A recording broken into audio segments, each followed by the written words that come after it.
Lord Jesus, thank you for forgiving all my sin. Thank you, Lord Jesus, for your love, dying on the cross.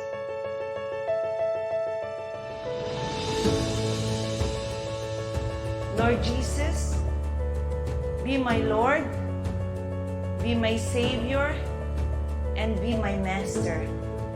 Thank you, Lord Jesus. Holy Spirit, thank you for your fellowship right now.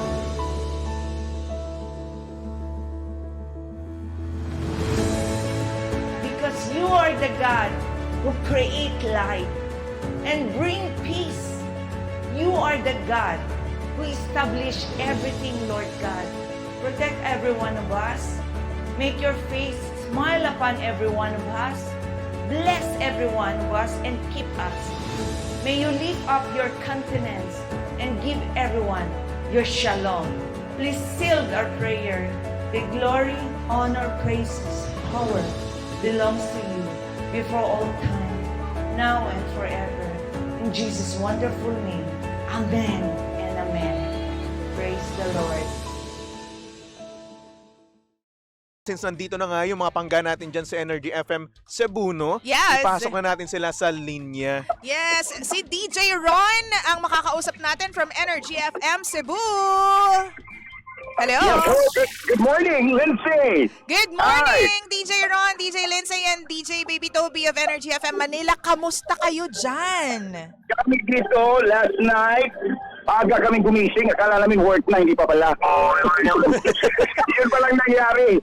May lindol pala kagabi, alas mga 10 yata yon. Hindi ko na sa oras kasi pag lindol, wala nang kuryente dito. Nawala ng kuryente. Oo, nawala ng kuryente.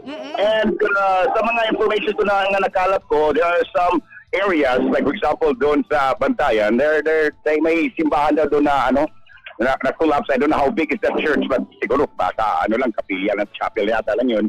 And some of the areas here dito sa Cebu City so far, wala namang damages. Oo. Yun lang so far na-gather ko na information.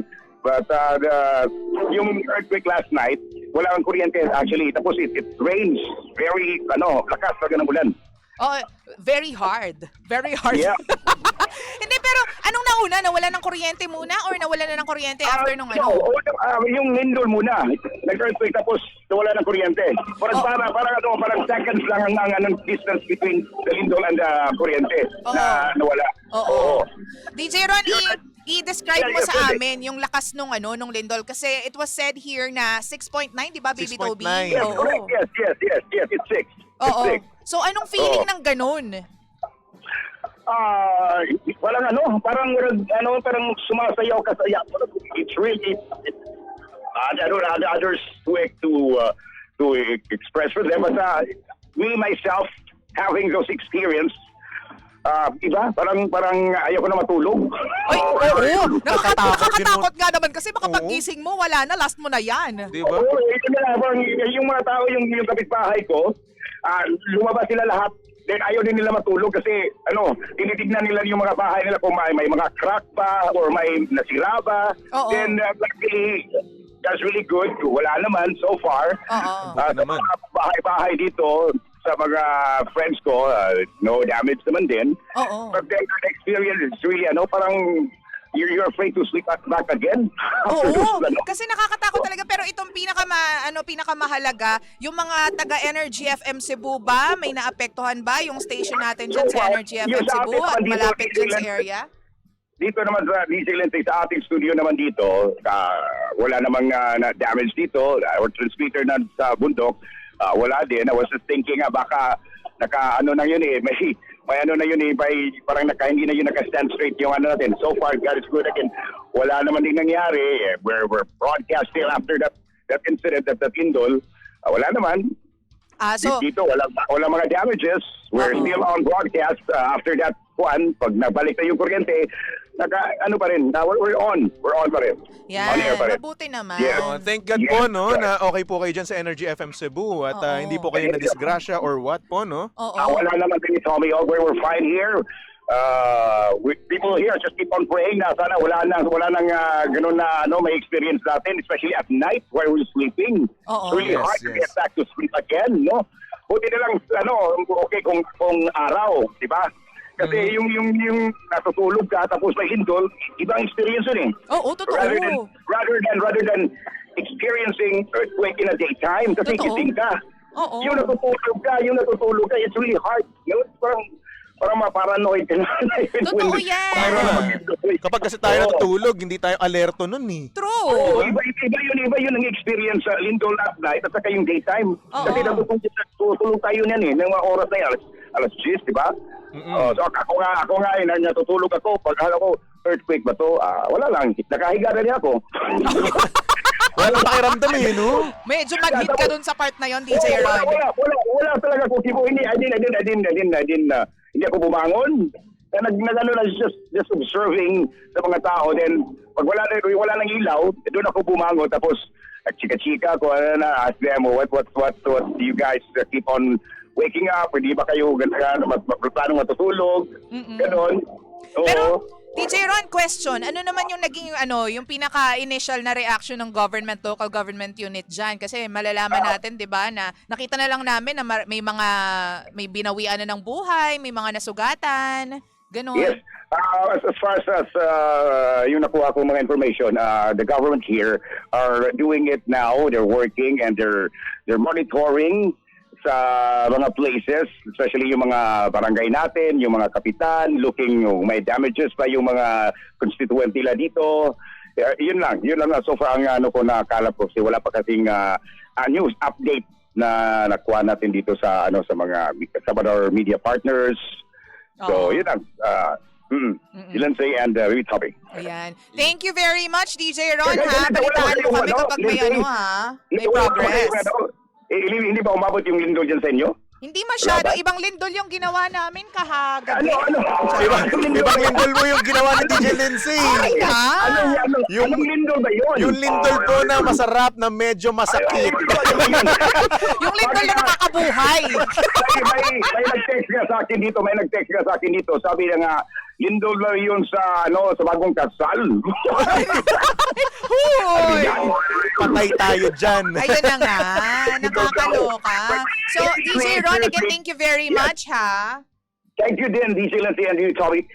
Thank you for your time and for putting me on air. Yes. Thank you very much. And keep us FM. posted po with all the happenings Yes, there in we will. Cebu. We will. At Thank syempre po, you. praying po kami sa safety po nyo dyan sa Cebu po, no? Thank you. Thank you for your prayers. Thank you so much, guys. Thank you very much. It really Once helps a lot. again. It helps a lot here for us. Yes. Once again, So, thank mahal you. ko pangako baby ko, DJ Ron ng Energy FM Cebu. Live na live. Thank you very much. Thank you. Thank you, din. Ayan na nga. So, ito na nga yung sinasabi natin na first-hand information, baby Toby. Tama ka dyan, DJ Lindsay. Talaga nga naman nakakatakot din naman talaga eh, no? Oo. So isipin mo, natutulog sila doon, tas niyanig sila ng lindol, magnitude 6.9.